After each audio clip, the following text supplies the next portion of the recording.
News 18 India।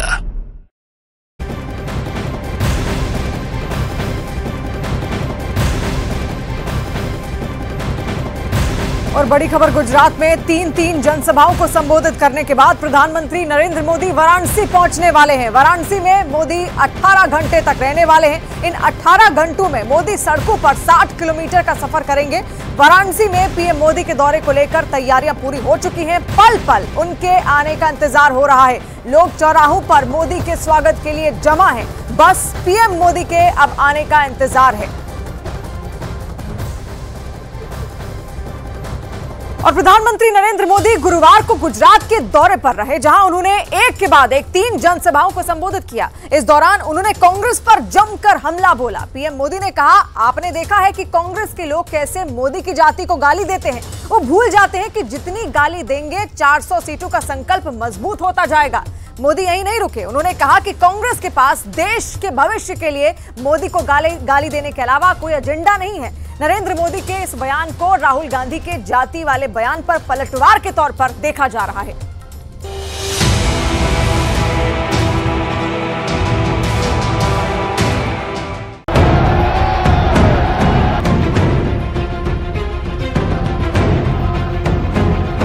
Modi जो संकल्प लेता है वो पूरे करता है। तीसा के ये रनवे आज उसका लोकार्पण हो गया, ये उसका उदाहरण है।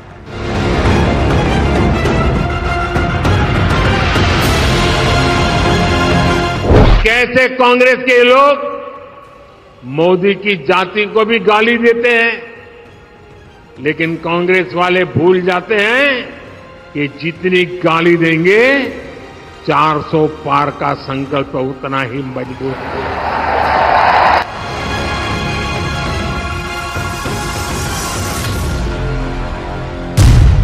एक दिन में 1800 किलोमीटर का हवाई सफर, दिल्ली से गुजरात, गुजरात से वाराणसी। एक दिन में यह सफर बताता है कि पीएम सुपर एक्टिव मूड में है। ये तो बस अभी शुरुआत है मोदी के मिशन लोकसभा का।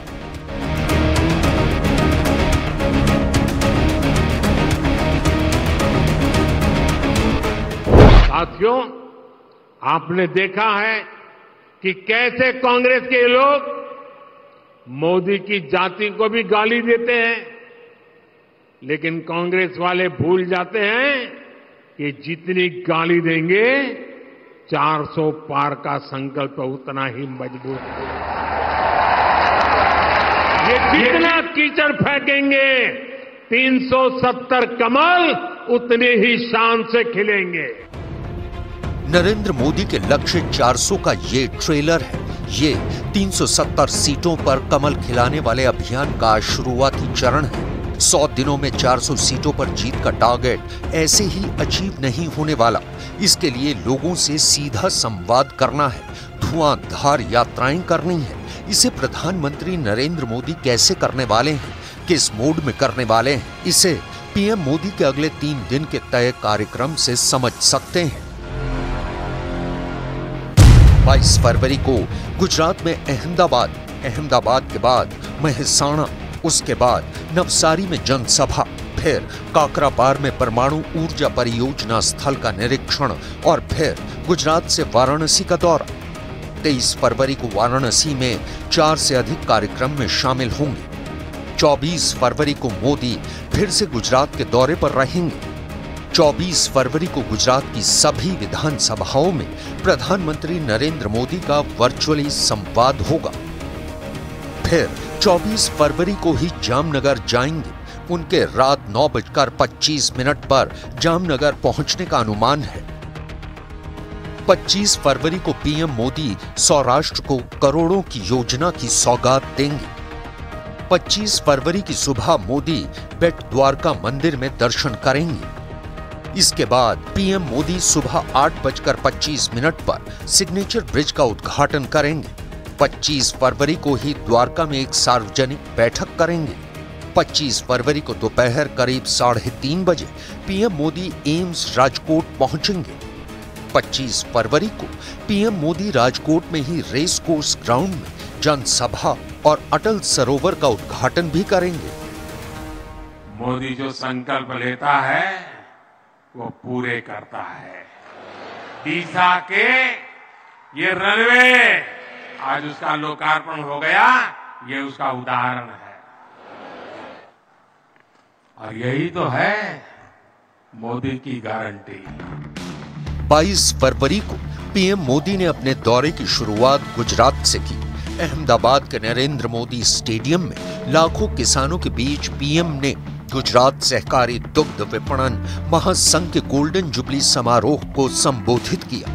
मोदी ने यहां किसानों का बार बार जिक्र किया। किसान आंदोलन के बीच मोदी ने किसानों के लिए सरकार जो काम कर रही है उसे गिनाकर किसानों को बहुत बड़ा संदेश देने की कोशिश की। हमने किसानों को ऐसे आधुनिक बीज दिए हैं जो जलवायु परिवर्तन का मुकाबला कर सके। भाजपा सरकार राष्ट्रीय गोकुल मिशन जैसे अभियानों के माध्यम से दुधारू पशुओं की नस्ल सुधारने का भी काम कर रही है। लंबे समय तक फुट एंड माउथ डिसीज, सरकार ने जो 60,000 से ज्यादा अमृत सरोवर बनाए हैं वो भी देश की ग्रामीण अर्थव्यवस्था को बहुत मदद करने वाले हैं। नरेंद्र मोदी स्टेडियम से पीएम मोदी सीधे मेहसाणा के वाड़ीनाथ मंदिर में पहुंचे। वाड़ीनाथ धाम को गुजरात के रबारी की सबसे बड़ी गद्दी के रूप में जाना जाता है। रबारी समाज की आबादी गुजरात में करीब 70 लाख है। इस मंदिर में 900 साल पहले स्वयं प्रकट हुए शिवलिंग की स्थापना हुई है। यहाँ पीएम मोदी ने पूजा अर्चना की, विकास के साथ विरासत की बात कर 2024 के लोकसभा चुनाव प्रचार का एजेंडा सामने रख दिया।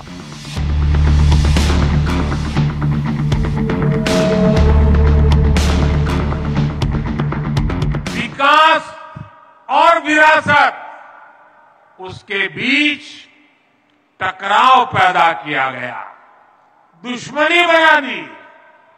इसके लिए अगर कोई दोषी है तो वही कांग्रेस है, जिन्होंने दशकों तक देश पर शासन किया। ये वही लोग हैं जिन्होंने सोमनाथ जैसे पावन स्थल को भी विवाद का कारण बनाया। वही लोग हैं जिन्होंने दशकों तक मोढेरा के सूर्य मंदिर को भी वोट बैंक की राजनीति से जोड़कर देखा। ये वही लोग हैं जिन्होंने भगवान राम के अस्तित्व पर भी सवाल उठाए, उनके मंदिर निर्माण को लेकर रोड़े अटकाए। 2024 के चुनाव में मोदी लहर के साथ साथ कई और लहर एक साथ चलने वाली हैं। अयोध्या में रामलला की दिव्य प्राण प्रतिष्ठा के बाद देश में हर तरफ राम लहर चल रही है। राम मंदिर प्राण प्रतिष्ठा समारोह के बाद बीजेपी काशी, मथुरा और यहां तक कि कल्की मंदिर के बहाने अपना हिंदू वोट बैंक बढ़ा रही है। देश ही नहीं, यूएई जैसे मुस्लिम देश में भव्य मंदिर का उद्घाटन कर प्रधानमंत्री नरेंद्र मोदी ने हिंदू वोट बैंक को पुख्ता करने के लिए एक तरह की सियासी कारपेट बॉम्बिंग की है।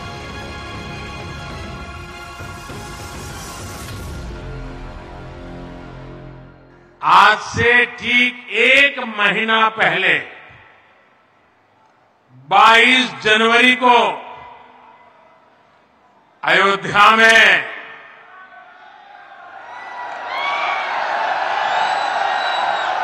प्रभु राम के चरणों में था। वहां मुझे प्रभु राम लला के विग्रह की प्राण प्रतिष्ठा के ऐतिहासिक आयोजन में शामिल होने का सौभाग्य मिला। और अब आज मुझे यहां तरफ में इस भव्य दिव्य मंदिर में प्राण प्रतिष्ठा के बाद पूजा करने का समारोह में हिस्सा लेने का सौभाग्य प्राप्त हुआ।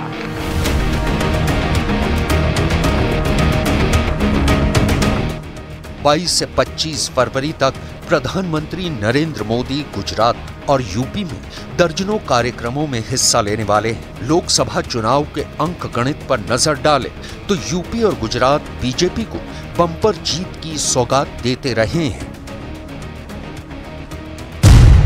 यूपी में कुल 80 लोकसभा सीटें हैं और गुजरात में 26 लोकसभा सीट। 2019 में एनडीए को यूपी में 64 सीटों पर जीत मिली थी, वहीं गुजरात में 26 में से 26 लोकसभा सीटों पर बीजेपी ने दोबारा कब्जा जमाया था। इस बार भी बीजेपी का टारगेट गुजरात में सभी सीटों पर हैट्रिक लगाने का है, वहीं यूपी में अधिक से अधिक सीटों पर कमल खिलाने की है।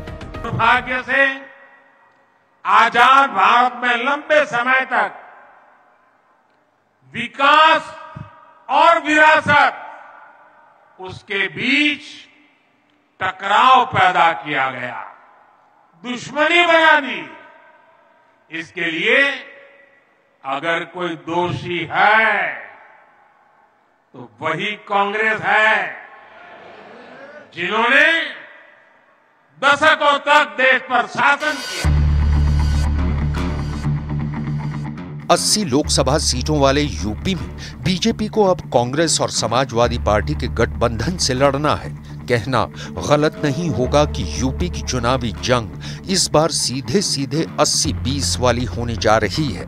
इसी बीच प्रधानमंत्री वाराणसी पहुंचे हैं। वाराणसी में मोदी 19 घंटे तक रहने वाले हैं। साथियों, भारत की विकास यात्रा में एक अद्भुत कालखंड है, एक ऐसा समय है जब देव काज हो या फिर देश काज, दोनों तेज गति से हो रहे हैं।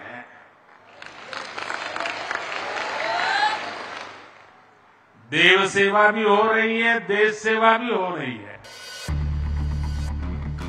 मोदी अयोध्या में रामलला की प्राण प्रतिष्ठा के ठीक 1 महीने बाद यूपी आए हैं। अपने 2 दिवसीय दौरे में प्रधानमंत्री करीब 25 किलोमीटर लंबा रोड शो करने वाले हैं। मोदी के इस बार की यूपी विजिट की टाइमिंग भी बेहद खास है। ये वक्त है जब यूपी में एक बार फिर 2 लड़कों की चर्चा है। सीट शेयरिंग का कलेश खत्म कर अखिलेश यादव ने गठबंधन को हरी झंडी दिखा दी है। कयास लगाए जा रहे हैं कि कांग्रेस एसपी गठबंधन के बाद यूपी में एमवाई समीकरण को और मजबूती मिलने वाली है। लेकिन बीजेपी के पास मोदी नाम का एक ऐसा तुरप का पत्ता है जिसने अभी तक विपक्ष के हर समीकरण को ध्वस्त किया है। यही वजह है कि मोदी की वाराणसी यात्रा पर पूरे देश की निगाहें हैं।